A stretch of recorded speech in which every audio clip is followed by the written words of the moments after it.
When does work become more than just work? We believe the magic of work is something lived and experienced. It's sparked by the places you go, the people you meet, and the purpose you follow. And it starts here. Here, we will brush shoulders with those who dare to dream and do. Here, we will be change makers, pushing our potential to break new ground. Here, we will embrace diverse communities that inspire us all, because together we can achieve more. Here, we will transform good ideas into greater ones.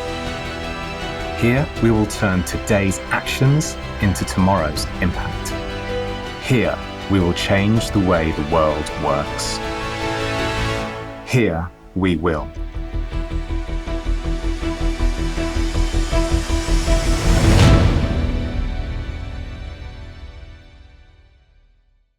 Hola, bienvenidos a Conversaciones Convergentes. Estamos aquí en la ciudad de Buenos Aires, en el edificio WeWork, donde vamos a charlar hoy con Luz González Gadea, que es psicóloga, doctora en neurociencias y directora de la licenciatura en Ciencias del Comportamiento de la Universidad de San Andrés. ¿Cómo va? Muy bien, muchas gracias por la invitación. Empecemos por el principio. ¿Qué son las neurociencias y por qué en plural y no la neurociencia? Bien. Las neurociencias se centran en estudiar cuáles son los correlatos cerebrales y neurofisiológicos del comportamiento humano y de la mente humana, de los procesos cognitivos, ¿sí? Tienen foco en observar el cerebro y también la relación del cerebro con distintos órganos del cuerpo para producir el comportamiento y la mente humana. Y los procesos cognitivos que llamamos lo que podemos ver como mente humana. ¿Por qué se habla desde hace relativamente poco, pero cada vez más, de neurociencias? ¿Cuándo empezó? Bien, el auge de las neurociencias fue alrededor del año 2000, cuando en Estados Unidos Barack Obama dio como un subsidio enorme a la investigación en neurociencias para lo que había sido el proyecto del genoma humano, poder dilucidar cómo funciona el cerebro humano, ¿sí? Eso es lo que le dio como un empuje muy grande al estudio de las neurociencias a partir del año 2000.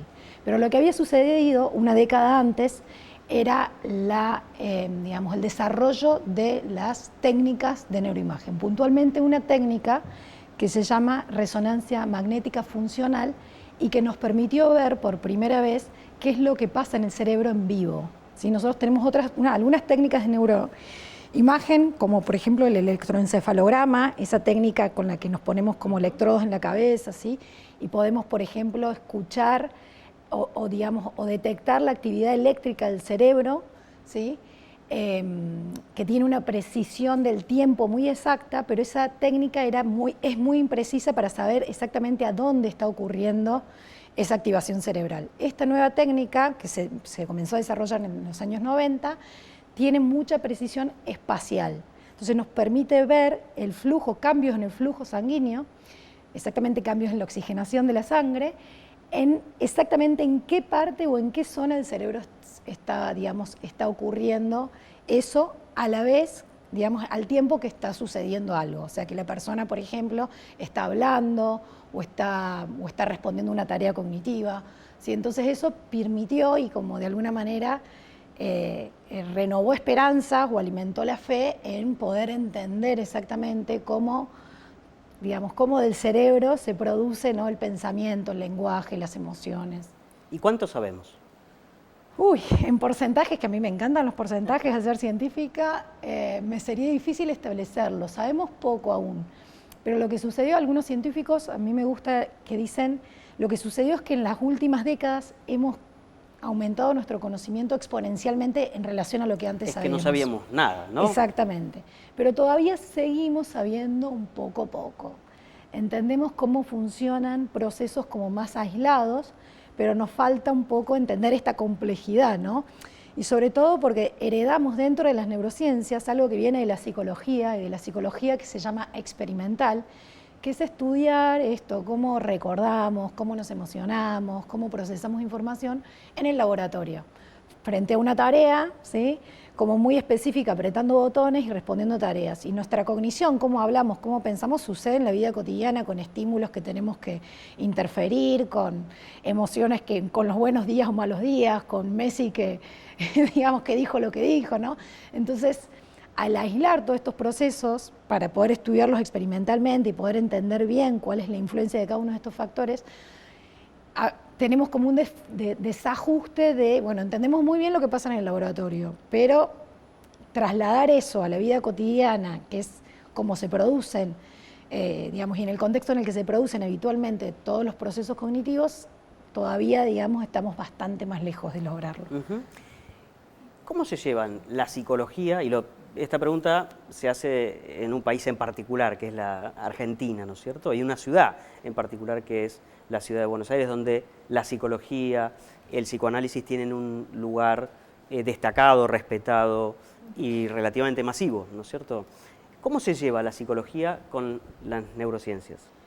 Bueno, es interesante la pregunta porque en la mayoría de digamos, de las universidades del mundo es indisociable, ¿no? Digamos, dentro de las primeras materias de psicología no hay manera de poder comprender la psicología sin comprender las neurociencias. O sea que las neurociencias han aportado mucho al conocimiento de la mente humana, que es el objeto de estudio de la psicología junto con el comportamiento, ¿no?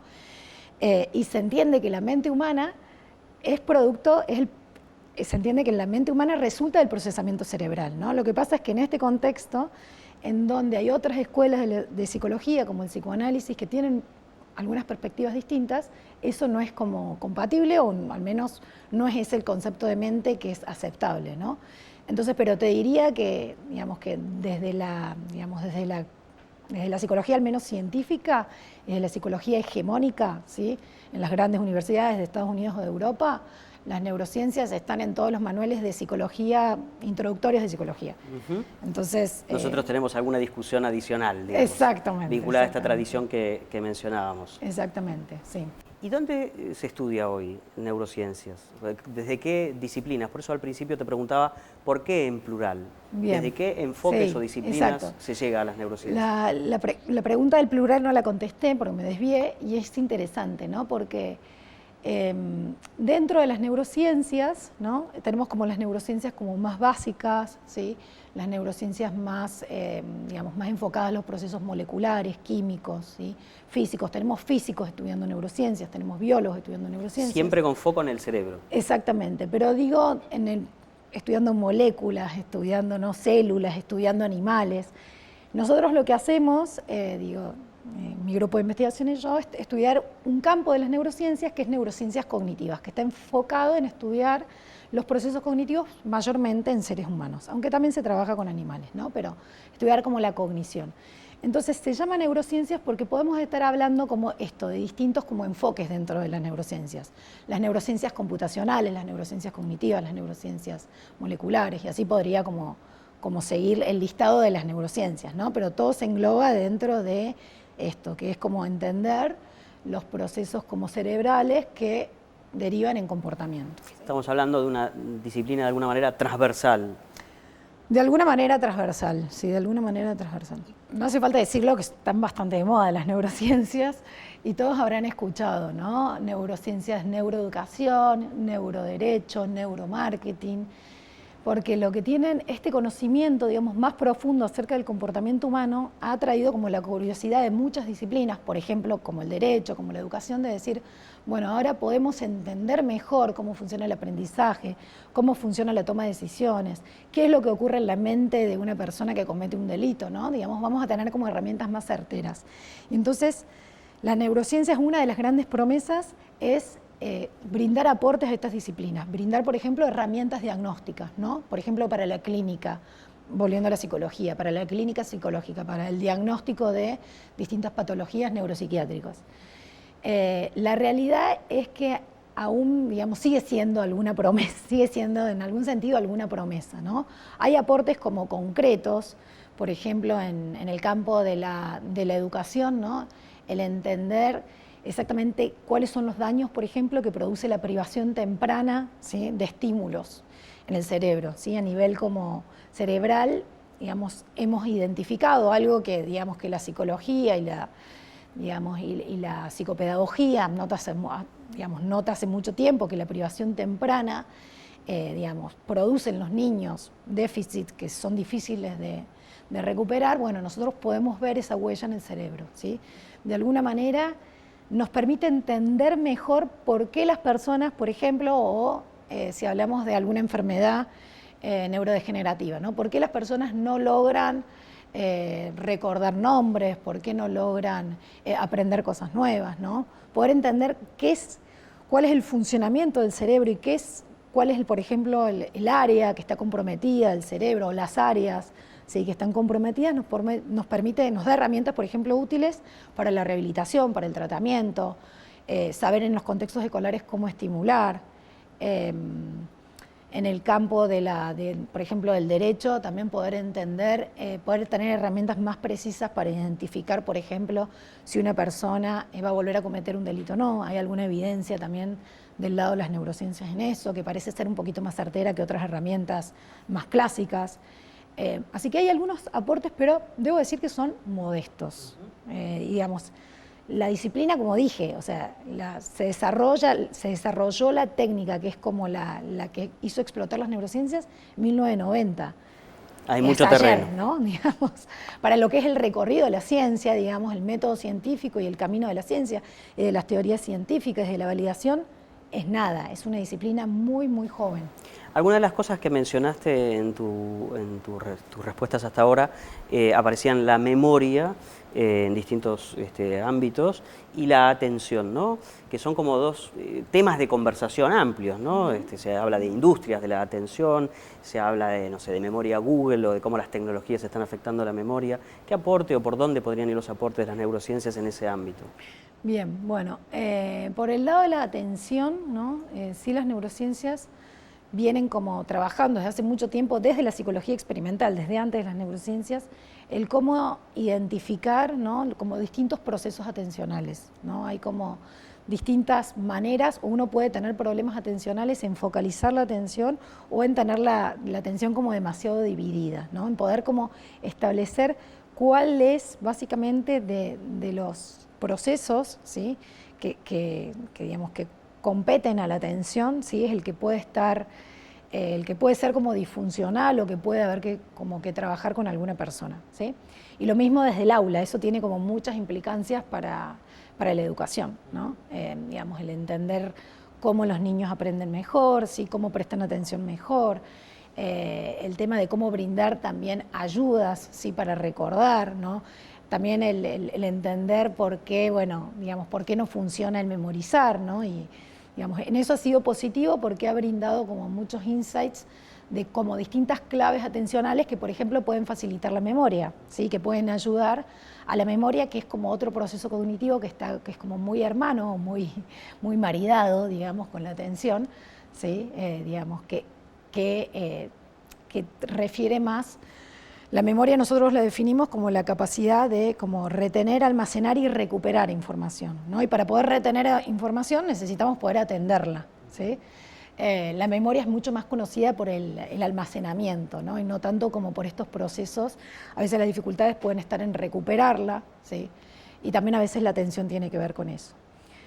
Con la memoria, a mí uno de los campos que más me gusta de las últimas investigaciones, que vienen de una psicóloga justamente, que se llama Elizabeth Loftus, que es el campo de las falsas memorias, ¿sí?, que mal llamado falsas memorias porque es falsos recuerdos.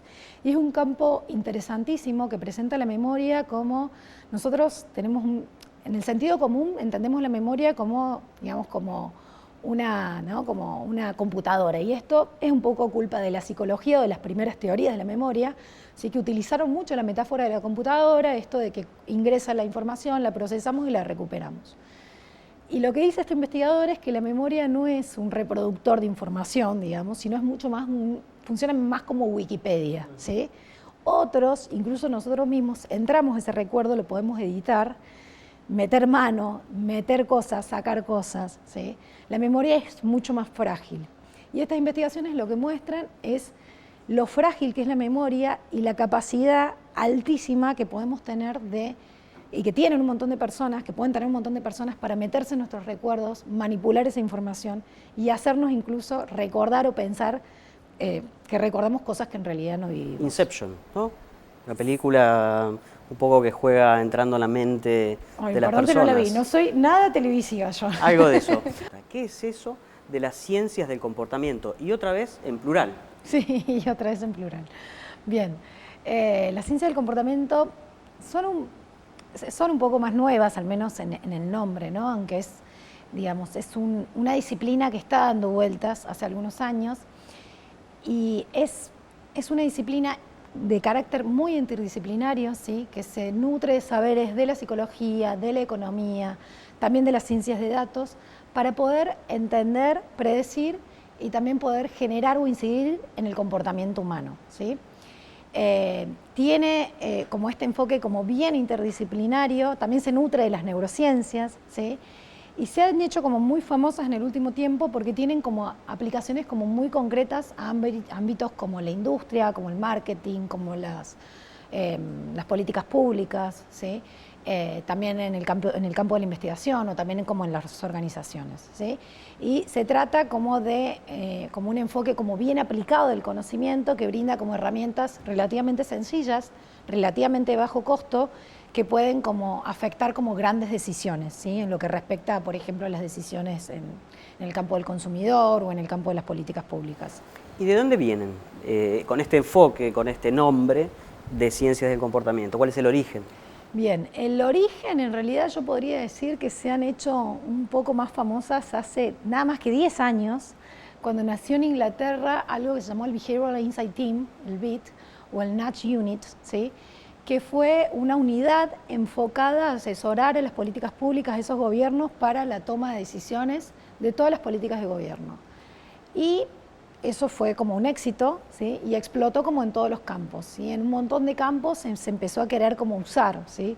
Hay como investigaciones muy como conocidas, ¿sí? Por ejemplo, del uso y es el uso como de este concepto de nudge, ¿sí? Que es el que como describe estas unidades. No tiene una traducción como una traducción directa, pero la traducción más directa son como pequeños empujoncitos y son como pequeñas como acciones que se pueden hacer como en determinados contextos para promover comportamientos que son deseados. Se basan en estas teorías, ¿sí? O en teorías como económicas, ¿no? Tenemos el premio Nobel Kahneman, que hace algunos años presentó como dentro de la economía, es un psicólogo, un primer psicólogo que ganó un premio Nobel de economía por presentar... Un sapo de otro pozo en la economía, ¿no? Por presentar esta idea un poco revolucionaria en ese momento, ¿no? Pero que ya venía, digamos, en la psicología hace mucho que venimos estudiando los sesgos, a presentar que los seres humanos no toman decisiones racionales y que en muchos contextos hay un sistema que lo llama como el sistema 2, que es automático, y que está muy involucrado en muchísimas decisiones que toman los ciudadanos. Iba a hablar de un ejemplo, y un ejemplo clásico que se utiliza por ahí como para ver como el impacto que pueden tener es en la donación de órganos, ¿no? Nosotros hoy en Argentina conocemos la ley Justina, sí, que fue esta ley que por ahora somos todos donantes a no ser que manifestemos que no queremos ser, lo mismo que pasó ahora con los subsidios, ¿sí? No recibimos el subsidio a no ser que nos anotemos a quererlos recibir. Bueno, estos son el uso de los famosos defaults, ¿sí? Y hace algunos años, ¿sí? se observó en los distintos países del mundo cómo cambiaba la cantidad de donantes en los distintos países. Y se observó que países como, por ejemplo, Dinamarca, ¿sí? O Suecia presentaban tasas de donantes de órganos del 98%, del 2%. Y este cambio se podía explicar justamente por cómo estaba presentada la opción de donar órganos, ¿sí? En los casos donde hay un alto porcentaje de donantes, en el caso como el contexto que tenemos ahora de la ley Justina, es cuando ser donante es una opción por default, ¿sí? En cambio, en los otros casos es cuando uno tiene que manifestar explícitamente su voluntad, ¿sí? Y esto se hizo en distintos experimentos, que es cuando Yo les pregunto a las personas, les doy a elegir, ¿sí? Les pregunto, bueno, podés cliquear acá si vos querés ser donantes de órganos. Bueno, en ese caso, el 60% de las personas va a decir que quiere. Perdón, el 40%. Pero si yo les digo, cliquea acá o hace un clic aquí, si no querés ser donante de órganos, ahí el 70% va a elegir no ser donante de órganos. Esto tiene que ver con cómo procesamos información, tiene que ver con distintos sesgos que nosotros tenemos, ¿sí?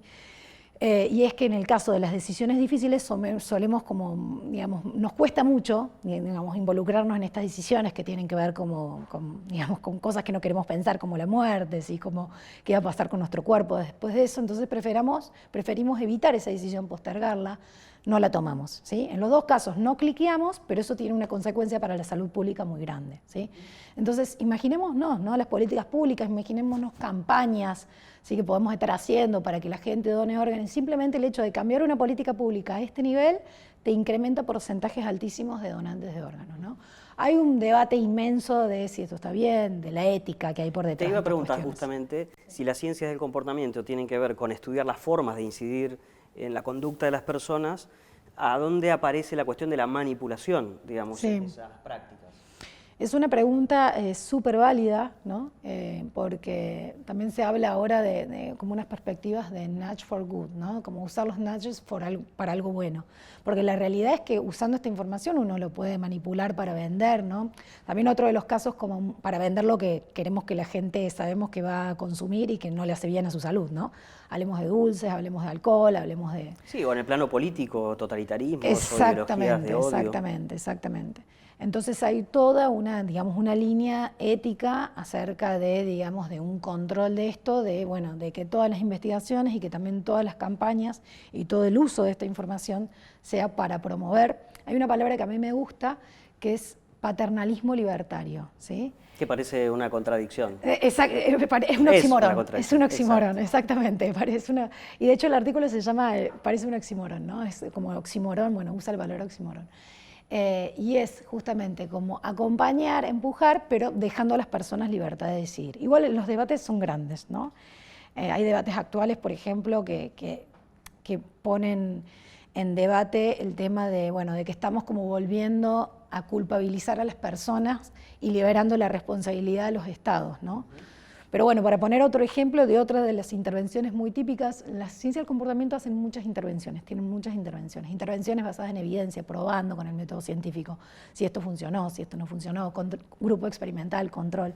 Intervenciones sociales. Sí, intervenciones sí, en su mayoría sociales, es una disciplina bien social, ¿sí? Pero también que toma muchos aportes de la matemática, de la programación, de las ciencias de datos, de la estadística, hay mucho, digamos.